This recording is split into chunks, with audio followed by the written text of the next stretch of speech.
Yes મિત્રો, તો આજે હજી તો વાત થઈ કે મુંબઈની અંદર ઘર લેવું છે ને અમે બે ઘર તો જોઈને આવી ગયા. એમાંથી એક ઘર ગધનું છે ને મને બહુ ગમી ગયું. એટલે હવે શું કરવું નહીં, હવે હું કન્ફ્યુઝ થઈ ગયો છું. આમાં આપણે કઈ લાઈન લેવું પ્રાચી? લાઈન સીધી જ લેવાની હોય કે આપણને ઘર ગમી ગયું હોય ને તો ડન જ કરવાનું હોય. ભાભી, હું તમને શું પૂછું છું કે જ્યારે આપણે આ નવું ઘર લીધું બરાબર અહીંયા, ત્યારે તમે કેટલા ઘર જોયા ટોટલ?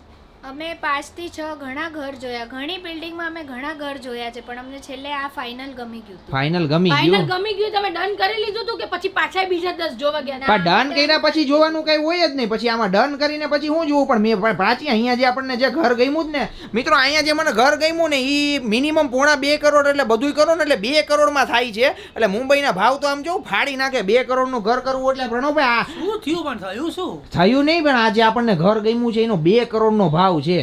આટલા તો અહીંયા તો હોય જ ને એટલા ભાવ યાર. પણ મુંબઈમાં 2 કરોડ નખાય પૈસા. એમાં મારે રહેવું નથી ને, ખાલી એક એમને ટેકાવા માટે લેવું છે. 5 વર્ષમાં ડબલ થઈ જાય તમારા ભાવ હવે. 5 વર્ષમાં ડબલ થઈ જાય, પણ અત્યારે તો આ કાઢવા કે નહીં. હવે મને કદનું બહુ ગમી ગયું. મેં અમદાવાદ આટલા ઘર જોયા ને એ મને એકય ન ગમ્યા, પણ મને આ ઘર છે ને આમ પેલી જોતા વેત જ ગમી ગયું. પણ તમે જોયા જ કરશો ઘર, તમે જોયા જ કરશો, કઈ ડન તો કરો યાર. પણ ડન એટલે પ્રણવભાઈ અહીંયા કેમ મારે ડન કરવું? ડન કરવું એટલે શું? તમે આટલા વખત જો તમે જેટલા ઘર જોશો ને, હા, જેટલું લોકેશન જોશો ને બધામાં તમે કન્ફ્યુઝ જ થવાના છો. ઈ તો 1 2 3 ફાઇનલ કરી દેવાનું ઈ બધું. તો વાત બરોબર છે. તમે અહીંયા જ્યારે 5-6 ઘર જોયા કેટલા કન્ફ્યુઝ થયા હતા? અમે કન્ફ્યુઝ ઘણા હતા, પણ પછી છેલ્લે અમે લઈ જ લીધું. ઈ તો વાત બરોબર છે પ્રાચી. છેલ્લે લઈ જ લીધું એટલે આપણે છેલ્લે ને પહેલે લઈ જ લેવાનું છે. એટલે આમાં વધારે તમે વિચાર નહીં કરો, મને પૂછપૂછ નહીં કરો, કેમ કે આવું ઘર છે ને પછી બીજી વાર 100% વાતાવરણ ઈ જ આમાં કેવું છે ખબર છે? હા. તમારે જેને ડન કરવું હોય ને હા. એટલે કરી નાખવાનું બસ. તમે જેટલું જોશો એટલું કન્ફ્યુઝ થશો.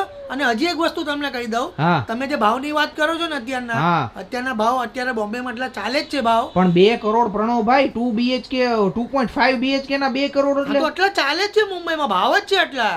ક્યાં વાત કે મિત્રો, હવે કોમેન્ટ કરો તમે કે બે ડી BHK હોય ને 2 કરોડ એટલે બિલ્ડિંગ નું ઘરનું લોકેશન તમે જો એટલે તમે ગાંડા થઈ ગયા. આખો રોડ ની સાઈડ ની ગેલેરી બધી ઓપન અને બહુ મજા આવે એવું ઘર હતું. મને અંદરથી ગમી ગયું. એટલે હવે કઈ લાઈન લેવી ને આમાં? જો બધાને છે ને બધી વસ્તુ મળતી નથી, ક્યાંક થોડીક બાંધછોડ તમારે કરવી પડે. ઈ વાત તો બધી સાચી. ક્યાંક તમારી ગેલેરી આ બાજુ પડતી હોય, કોઈ ગેલેરી રોડ પર પડતી હોય, ન પડતી હોય. અત્યારે બધા કોન્સેપ્ટ પણ અલગ અલગ થઈ ગયા છે. ઈ તો 100%. હું હવે આમાં કઈ શું કરવું પ્રાચી? આમાં કન્ફ્યુઝન ચાલે છે. શું કરું મને શું પૂછો છો તમે? ડન કરવાનું છે. તમે કેમ નથી સમજતા કોઈ વાતમાં? ઈ કાઈ નહીં. હવે ભાભી શું કહે છે? ભાભી તમારે હજી 2-4 જોવા હોય તો તમે હું જોઈ લો. જો હું આ વાત ઉપર આવ્યો કે ભાભી એમ કે 2-4 જોઈ લઈ ને તો આપણને હજી આજ જોયું ને આજ ડન. અરે ટાટિયા દુખી કે તમારી સાથે આવીને મને ઘર જોઈને હવે. પણ હજી તો 1-2 ઘર જોયા પ્રણવભાઈ આપણે. હજી 2-4 પણ તો અત્યારે એકમાં તો લિફ્ટ પણ નહોતી, 11 માં ચડીને જવું પડ્યું આપણે.